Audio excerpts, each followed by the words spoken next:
The assembly rooms at Lyndhurst were not large by London standards, but they were the county's, and the county knew how to fill them.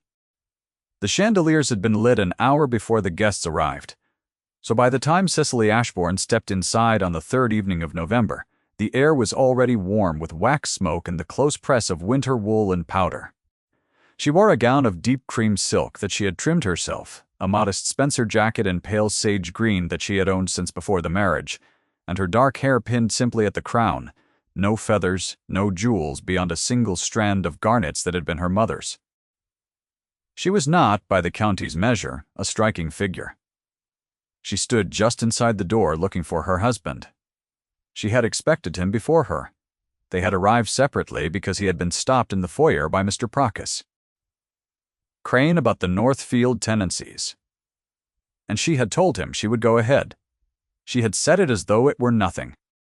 It was only once she was inside, and the room had turned.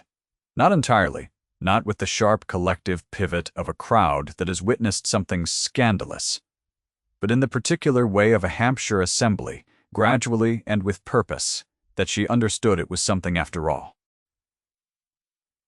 Holloway was saying to her companion in a voice pitched 1 degree too loud for private conversation, that it was very brave of the Ashbourne Viscountess to appear without her husband, given everything, and that she supposed a woman in that situation learned quickly not to expect the ordinary courtesies.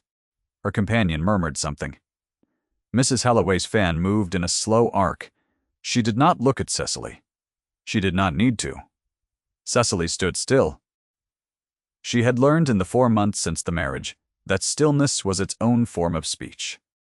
She had learned it not from anyone who had taught her, but from the estate itself, from the long corridors of Ashbourne Park where silence was not empty but full, where a woman who could hold her posture would eventually understand what she was standing in.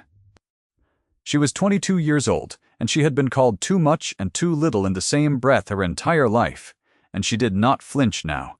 Across the room, she saw Lady Constance Aldrich. Lady Constance was at the far end, near the windows, seated in the place that commanded the greatest view of the floor, and beside her sat her niece, Miss Dorothy Aldrich, in a gown of pale ivory, with her hair dressed very carefully and her hands folded and her eyes set toward the foyer door, waiting. Cecily had not been told to expect Miss Aldrich. She had not been told a great many things. Then the foyer door opened. She saw his face before he saw hers. There was one clear moment, a second, no more, in which Gideon Ashbourne stood in the entrance of the assembly room and looked across the crowd with an expression she had never seen on him in public before, something that was not quite stillness and not quite alarm, something stripped of its careful management. He was looking for her. And then he found her, standing alone in the middle of the room, and his jaw set. And he came. He did not hurry. He was not a man who hurried in public. The 3 strides he took across the floor, however, carried something in them, a directness, a refusal of circumspection that the room felt before it understood. And she saw, in her peripheral vision, that Mrs. Holloway had stopped speaking. She did not yet know what he would say. She did not yet know what any of it would cost him. She had been in this marriage 4 months, and she was only beginning to understand that cost was a currency Gideon Ashbourne had been paying in silence for a very long time. That is not where the story begins. The story begins in September on a Tuesday morning, in a solicitor's office in Romsey, when Cecily Wyndham signed her name to a contract she had not been asked to want. Her father, Mr. Edmund Wyndham, was a man who had inherited a comfortable situation and spent 20 years making it less comfortable through a combination of good nature and poor mathematics. By the summer of that year, the Wyndham estate in Hampshire carried debts of £4,800 against assets that were largely entailed and practically immovable. Cecily knew the figure. She had been the one keeping the accounts since her mother's death 3 years prior, and she knew it the way one knows the weather in a place where the weather seldom changes, as fact, not catastrophe. Until the morning, Mr. Crane arrived with a proposal from his employer that mated both at once. Viscount Ashbourne of Ashbourne Park required a wife to manage his household. His estate covered 1,200 acres of the best farmland in the county and was solvent in all material respects. He was 36 years old, of sound constitution, and disinclined to form. He had been widowed 18 months prior. He was not, Mr. Crane explained, carefully looking for companionship. He was looking for competence.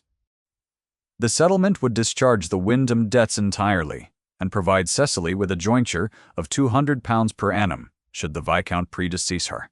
Her father looked at her with the expression of a man who hoped very much to be told that this was agreeable. Cecily looked at the window. She had heard the stories about Ashbourne. Everyone in the county had heard them. She had also, over 3 years of managing her father's accounts, developed a very precise sense of the difference between a story people told because it was true and a story people told because it was useful. She asked Mr. First Crane 3 questions. He answered them with the flat efficiency of a man accustomed to answering difficult questions without embellishment. She signed her name. The wedding took place 10 days later, in the Wyndham family church, with her sister Agnes and Mr. Crane as the only witnesses beyond the immediate party. Gideon stood at the altar in a perfectly fitted coat of dark blue, and did not look at her with either tenderness or contempt. He looked at her as a man looks at a problem he is resolving to manage efficiently. She looked at him the same way. The vicar read the words. They said the correct things. He placed a ring on her finger, cold metal warmed slightly by his hand. The drive to Ashbourne Park took 40 minutes in the Ashbourne carriage, and they spent it in silence. That was, she thought, mutually preferable. She watched the Hampshire fields through the window and tried to fix the precise quality of the landscape in her memory, because she understood, in a practical way, that this was the last time she would see it as someone passing through rather than someone belonging to it. The park gates were iron, old, set into a stone wall softened by decades of moss. The park itself was not what she had expected. It was old, stone gray, set on a rise above the river with beech trees on the south face, already beginning to turn in the September air. It was cold inside in the manner of all old English houses, not neglectfully cold, but structurally cold. Cold that lived in the walls and would not be persuaded out entirely, even with fires in all the principal rooms. It was very clean. Martha, the housekeeper, received her at the door with a curtsy that was precise and neither warm nor hostile, and showed her to her rooms with the careful attention of a woman taking careful measure, and left her with a supper tray. Gideon did not appear for supper. She ate the supper and read one of the books she had brought from home and went to bed. This was, in most respects, exactly how she had imagined it. What she had not imagined was that it would be the same arrangement that constituted its own peculiar kind of peace. He kept his own hours. He walked the estate before dawn, took his meals when his work allowed, and spent his evenings in the study that overlooked the south lawn. She managed the household. She met with the cook and the estate agent, reviewed the weekly accounts, ordered the winter provisioning, and found, over the first fortnight, a ledger anomaly in the tenant records that had been costing the park 17 shillings a quarter in compounding error. She corrected it in pencil, brought it to the study door, knocked, and received a single "come in." In return, he was at his writing desk.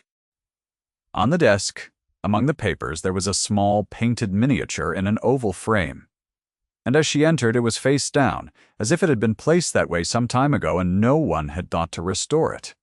The habit of the thing was in how undisturbed it was. She laid the ledger on the edge of the desk and indicated the corrected column. He looked at it for a long moment. He said, his voice level.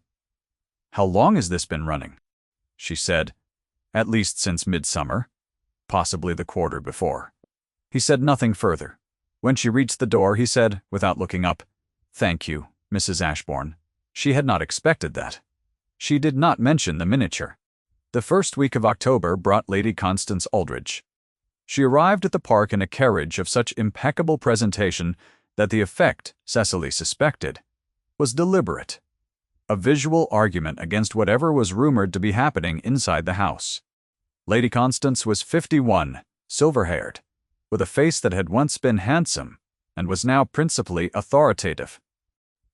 She had been Eleanor's close friend. Cecily had gathered from Martha's careful silences on the subject, and she had constituted herself the county's representative in all matters pertaining to the Ashbourne household. She arrived with her niece Dorothy in tow, who was 20 and lovely, and wore the kind of dress that requires a maid of some capability to manage. They sat in the drawing-room and drank tea, and Lady Constance spoke with considerable warmth about the neighborhood, the autumn assembly, and her sympathy for the difficulties of the present arrangement. She said the word arrangement 3 times in the space of 5 minutes, each time with the same lightly regretful intonation, as if she were noting the condition of a drain. She said just before she rose to leave, not quite to Cecily but not quite away from her either, directed at Dorothy in a tone one uses when one wishes to be overheard without being accountable for having spoken. Of course, one mustn't mistake a convenience for a companion. "The Viscount is a man of particular requirements." Dorothy murmured something soft and non-committal. Lady Constance's lips arranged themselves into a shape that was technically a smile. After they had gone, Cecily sat for a moment in the empty drawing-room and looked at the autumn light coming through the tall windows and thought about the difference between a wound dealt in error and a wound dealt in full knowledge of what it was. Lady Constance had loved. Eleanor Cecily could see that, could see it in the precision of the woman's management of every detail pertaining to the late Viscountess's memory. Grief that cannot find its rightful object sometimes finds the nearest available one instead, the living woman who occupied what had been the dead woman's position. This did not make the remark acceptable. It made it comprehensible, which was a different thing. She went back to the account books. In the second week of October, she found Thomas. He was sitting on the stone steps at the kitchen entrance, with a piece of slate and a chalk, attempting with fierce concentration to form the letter G. He was the gamekeeper's son, 8 years old, and he had been told, apparently, that letters were for other people's children. Cecily sat down on the step beside him without invitation, and looked at his slate and said, "That is a very good G. The tail needs to come in slightly like this," and showed him with her own piece of chalk against the stone flags. He looked at her. He said, "Are you the new Viscountess?" She said, "I am." He looked back at his slate with the expression of a boy revising his intelligence report. "They say you're very serious." She said, "I am." "Does that bother you?" He considered the matter with the gravity it deserved. "No," he said at last. "Mrs. Peel is serious, and she makes excellent biscuits." After that, they read together on the kitchen steps, when the weather allowed, and in the kitchen passage when it did not. She brought a copy of A Natural History of British Birds from the library, found in the second shelf behind the agricultural texts, and Thomas, who knew rather a great deal about birds from practical observation, but had not been able to read about them, applied himself with an intensity that she found genuinely admirable. He was not a quick pupil in the way of children who have been educated young. He was a careful one, the kind who would not move on until he had understood fully, and she respected this without comment. She thought she was alone in the passage. She was not. She had been reading to him for perhaps 40 minutes, on a Wednesday afternoon in mid-October, Thomas's finger tracing the illustration of a marsh harrier, his lips moving as he formed the syllables when she heard a boot on the stone behind her and looked up. Gideon stood in the doorway, at the passage's far end. He was still in his riding coat, which meant he had come in from the Northfields without going upstairs to change, and he was looking at her with an expression she had not yet seen on him at all. Not assessing, not managing, not withheld. Simply looking. She said, "Good afternoon, my lord." "I did not hear you come in," he said. "I know."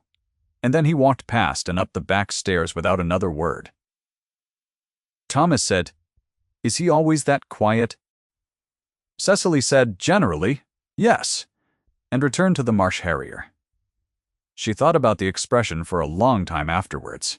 It was the first thing that had not fit her original reading of the situation. In the second week of November came the Aldridge dinner, which was the county's annual occasion for assessing the Ashbourne household from close range, and which Cecily attended in the cream gown and garnets, and the knowledge that she was being evaluated on every point simultaneously. The dining room at Aldrich Hall was designed for exactly this kind of scrutiny, long and candlelit and arranged, so that Lady Constance could observe the entirety of her table at once. She sat at the far end from Lady Constance, which placed Dorothy directly at Gideon's right, an arrangement that had required some social engineering to produce, and that both Cecily and Gideon noticed. He noticed it, she thought, in the way he noticed most things, with no visible reaction and a long, measured look at her from across the table that she could not yet translate with certainty. The dinner conversation was managed by Lady Constance with considerable skill, touching upon the neighborhood, the autumn harvest, the prospects for the winter assembly, and the charming company of Miss Aldridge, who had been so kind as to extend her visit into November. Dorothy herself was not unkind. She spoke to Cecily twice in the course of the evening, with genuine interest and no condescension, which was more than Cecily had expected, and she asked sensible questions about the management of a large estate that suggested she had been thinking about such things seriously. Cecily answered her honestly. Dorothy thanked her. There was nothing wrong with Dorothy at all. The situation was simply not of Dorothy's making. After the meal in the drawing-room, Lady Constance said to the assembled company, in the bright and generous voice of a woman, performing concern, "We do so admire Mrs. Ashbourne's practical spirit. One understands, of course, how a woman, in a convenience of this kind, must cultivate practical virtues above all others." She looked at her niece as she said it, and the room received the observation, and Cecily set down her cup with absolute steadiness. She said, "How kind of you to remark on it, Lady Constance," and she said nothing further, and Lady Constance found herself at the end of an exchange rather than the beginning of one, and the evening moved on. Gideon said nothing about it in the carriage. He looked out the window at the dark Hampshire fields. After a long time he said, "You handled that well." She said, "I had practice." He said, "I know." A pause. The carriage shifted on the road. "I am sorry." She had not expected that either. It was 3 days after the Aldridge dinner that she went to the study to ask about the tenant rent schedule, and she moved the papers on the edge of the desk, and her hand caught the miniature and turned it. The portrait inside was of a girl, young, dark-eyed, with a faint flush in her cheeks that read as health, but which Cecily, who had spent enough time nursing her own mother, recognized immediately as its opposite. Eleanor had been painted when she was already ill. Gideon was at the window. He had seen what she had done. She said carefully, "I beg your pardon, I did not mean to touch it." He said nothing for a long moment. Then he said, "She was 19 when we married." His voice was level, carrying the effort of levelness like a man carrying something heavy with great care. "I had not known she was already ill. Her family did not say. They required the settlement." He stopped. "She was frightened for most of our time together. I did not know how to help her, and I could not make her believe that her fear was not warranted. She died in October of the year before last. The infant did not survive." He said it as a man reads a summary of accounts he has reviewed many times before, not because it does not pain him, but because pain that has been refused its natural expression calcifies into something that sounds like nothing. Cecily replaced the miniature carefully, face down, in its original position. She said, "I am sorry," he said. "There was a story that the marriage had been. That I had been."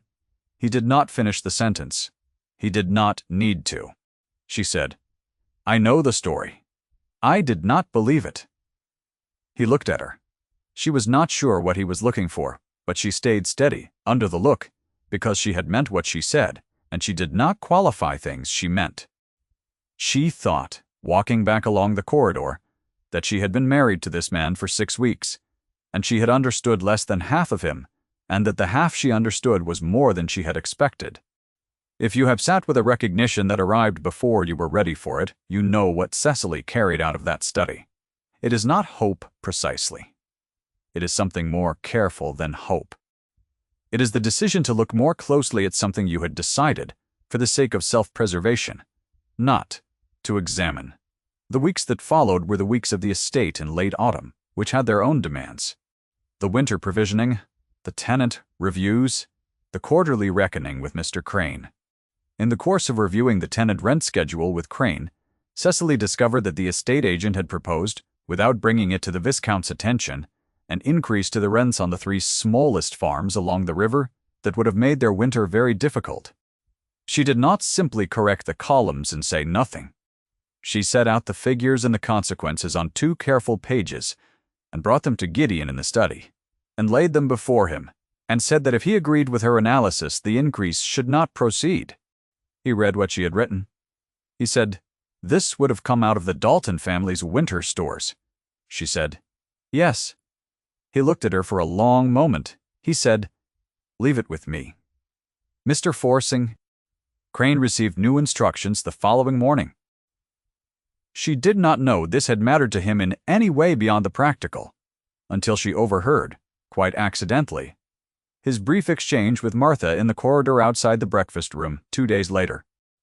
He said only, "She is more than I was told to expect," and Martha said, "Yes, my lord," in a tone that suggested she had known this for some time, and was pleased that he had arrived at it. Cecily stood in the hall and felt something loosen in her chest that had been tightly held for a very long time. It was the feeling of being seen by someone who had not expected to see anything, and who was, in consequence, entirely unprepared for what they found. It was the following week that she learned about the Assembly Room's notice. It had appeared in the county circular, a formal announcement that Ashbourne Park would be available for let commencing the new year, as the Viscount had made arrangements to winter in London. It was, in form, the kind of announcement one made when one was dissolving an arrangement that had not suited. It was entirely false. She showed it to Gideon at breakfast, and watched his face go very still, the way stone goes still, when it has always been still, and will not be moved. He said, "I have made no such arrangements." He looked up from the notice. He said, "This was printed without my knowledge." She said, "Yes, I gathered." He said, "Who gave the circular this information, in the register he used, when he was managing something with precision?" He already knew the answer. She could see that. He folded the notice and placed it in his coat pocket, and said, "I am required to attend to a matter at the Assembly Rooms on Thursday. Mr. Crane requires my signature on the Northfield deed transfer. Will you come?" She said yes. On the drive to Lyndhurst on Thursday evening, she thought about the 4 months of this marriage and what she had accumulated. A household running smoothly, an account ledger in order, a housekeeper who had moved from watchful neutrality to something approaching respect, a boy who could now read the word Harrier without hesitation. She had not accumulated the thing Lady Constance had decided she must be missing, which was the Viscount's regard. Or rather, and this was what she had been examining with the precision she brought to every column of figures, she could not be certain whether she had accumulated it or not, because his regard looked from the outside almost identical to his controlled absence of it. He was a man who had been very careful for a very long time, and careful men do not always know when they have stopped being careful. She was still thinking about this when the carriage arrived, and she went inside while he spoke to Crane in the foyer, and she stood in the warm and crowded assembly room and understood that something had been prepared. Lady Constance was at the far windows, seated in the place that commanded the greatest view of the floor, with Dorothy arranged very carefully beside her. Mrs. Halloway was at the near end, and Mrs. Proston.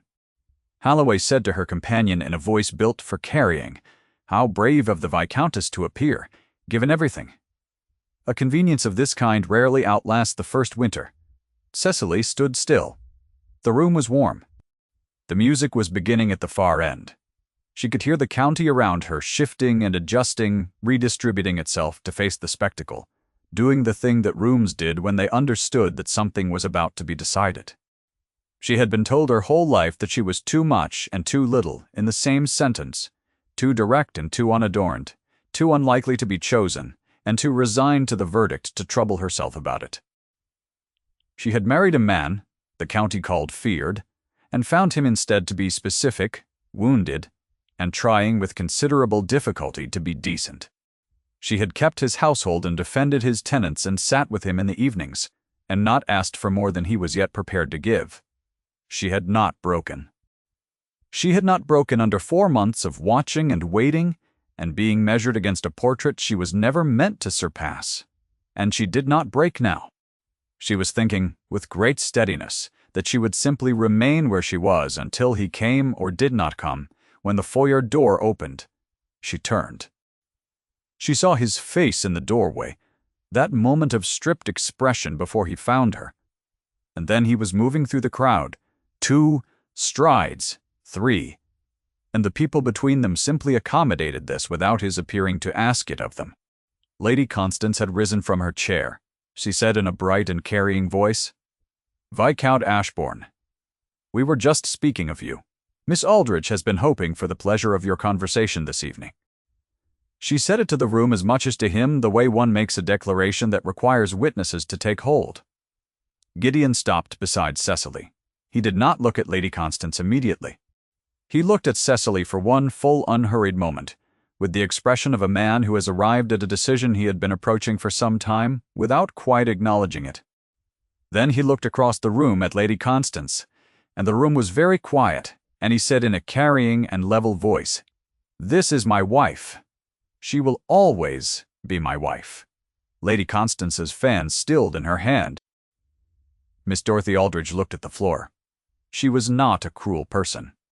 She had been placed in a position by someone who was more certain than was warranted, and she bore the weight of that placement with a quiet dignity that Cecily, in the days to come, would find herself respecting. The room shifted.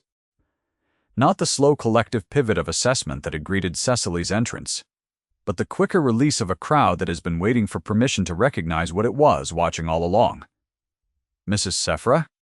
Halloway's companion said something in a low voice. Mrs. Halloway did not respond. Lady Constance sat down. She sat with the careful, compressed deliberateness of a woman who has been publicly corrected and knows it, and is doing what dignity requires. She was not a bad woman.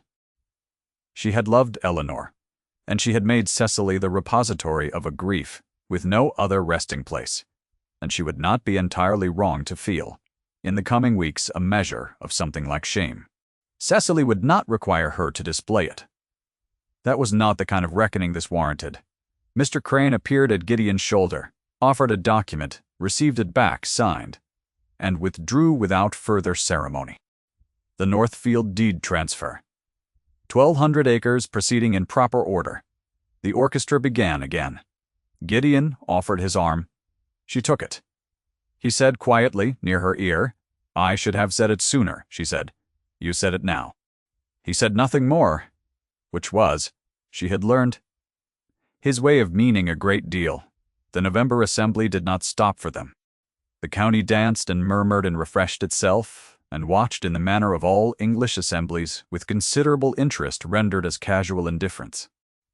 Cecily stood beside her husband for the remainder of the evening, and the room made its gradual accommodations, and by the time they left, the county had quietly revised its verdict in the direction that evidence had always pointed, had anyone cared to examine it.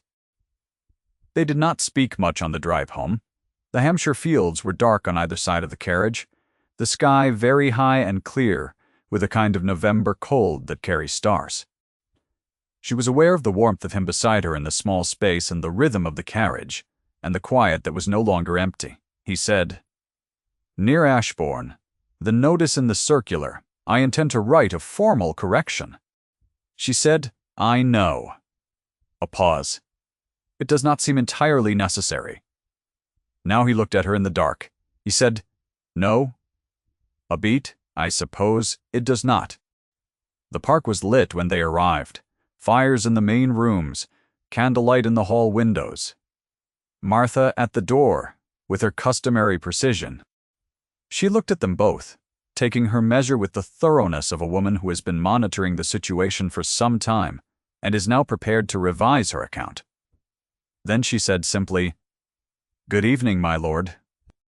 "Good evening, my lady," and stood aside to let them in.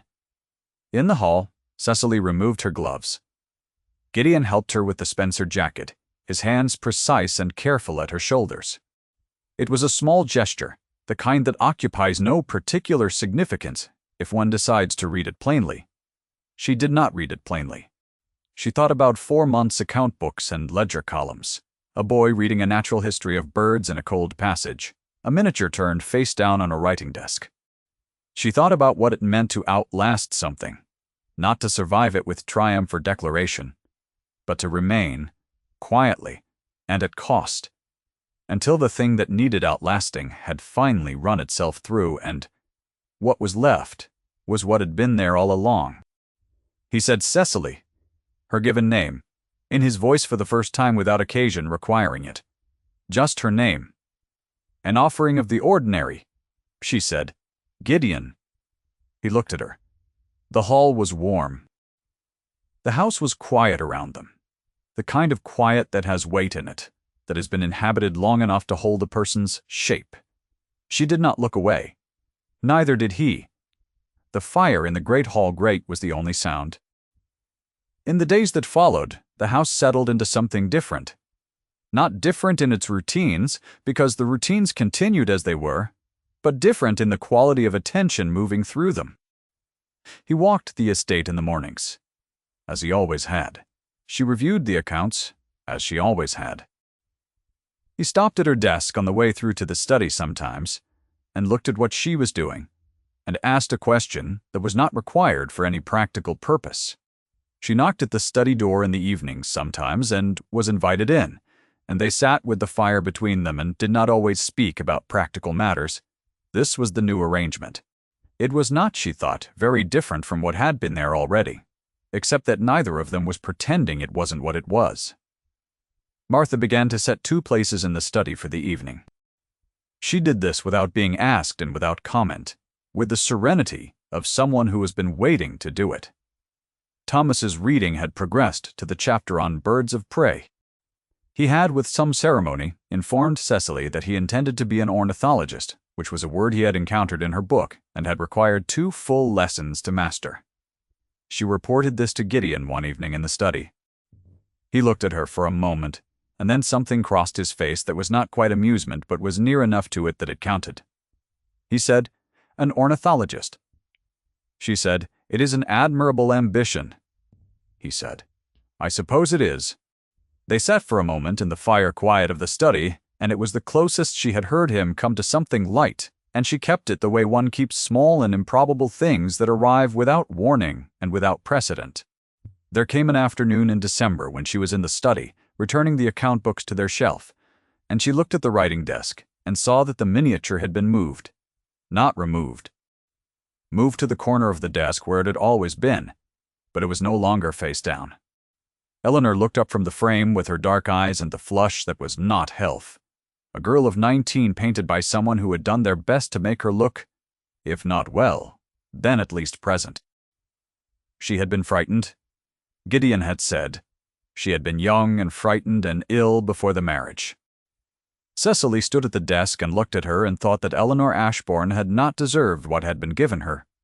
Not the early illness, not the frightened marriage, not the life that ended before it had learned itself. That was not the same as saying Cecily did not deserve what she had been given instead. Beside the miniature was a small painted oval, new, which Cecily had never seen before. In it, a woman in cream and sage green stood at a window with November light behind her. She had not sat for this portrait. He had described her from memory. She stood at the desk and looked at both of them, the dead girl and the living woman placed side by side on the same small stretch of mahogany, and understood that this was not an erasure and was not a replacement. It was an acknowledgement that the house held both of them, that the past and the present could share a surface without dispossessing each other. He had not turned Eleanor face down out of indifference or cruelty. He had turned her face down out of guilt, and the guilt had finally been set down. Somewhere it would not bury him. She put 2 fingers very briefly on the frame of Eleanor's miniature. She did not speak. There was nothing that needed saying. When Gideon returned from the fields that afternoon, he found her in the sitting room with a letter from her sister Agnes, which she was reading with an expression he had come to recognize as the fond, specific exasperation of a woman whose younger sister has done something predictable and affectionate and mildly inadvisable. He stood at the doorway, as he had stood once at the kitchen passage, and she looked up and found him watching her with the same undisguised expression. Not assessed. Not managed. Just seen. He came into the room. He sat across from her. He said, "Is your sister well?" She said, "Agnes is always well. She has written to say she is very glad I did not die of the feared Viscount before Christmas." He was quiet for a moment. Then he said, "I was not aware that was a significant concern." She said, "You were not aware of quite a number of things, I think." He said, "No." And then, after a pause, "I am attempting to learn." Outside the sitting room windows, the first December snow was beginning to fall. Not the heavy, consuming snow of later winter, but the thin and considered kind, each flake separate and deliberate in the gray afternoon light. It gathered along the stone sills and in the hollows of the beech trees, on the south face and on the long expanse of lawn that the river mist had been covering since morning. Ashbourne Park, in its December. Patience, gray, and cold, and absolutely itself. Martha knocked and brought the tea and set it between them, and looked at them both with the expression of a woman who has revised her assessment fully and is satisfied with the result. She left without ceremony, pulling the door to behind her, so that the fire's warmth would hold. The sitting room was small enough to keep warm easily, which was something Cecily had noted early in the autumn and had not mentioned to anyone. Cecily poured. Gideon accepted a cup with both hands around the warmth of it, which was a gesture she had come to understand was not lack of breeding, but its own kind of honesty, a man who was cold more often than he let on, taking warmth where it was offered without pretending he did not need it. She had learned to recognize these small honesties of his. They were not declarations. They were something more durable than declarations. She thought about September and the solicitor's office, and the drive to Ashbourne Park in a silence that had been mutual and preferable. She thought about a miniature turned face down, and an account ledger corrected in pencil, and a boy reading in a cold passage, and 3 strides across an assembly room floor. She thought about what it meant to outlast something, not to survive it triumphantly, not to defeat it with noise or declaration, but to remain, quietly and at cost, until the thing that needed outlasting had finally run itself through, and what was left was what had been there all along. The fire settled. The snow continued its deliberate fall outside the windows of Ashbourne Park, which was cold in its walls and warm in its rooms, and had not always been that way. It was warm now because someone had stayed. Because she had stayed, and because he had. At last, let her. Gideon set down his cup. He looked at her in the firelight. He said quietly, "Thank you for the account books." He meant more than the account books. She said, "Thank you for the portrait." She meant more than the portrait. Outside the window, a marsh harrier turned in a wide, slow circle above the river fields, unhurried in the snowlight, and Thomas, somewhere on the estate, would already know what it was.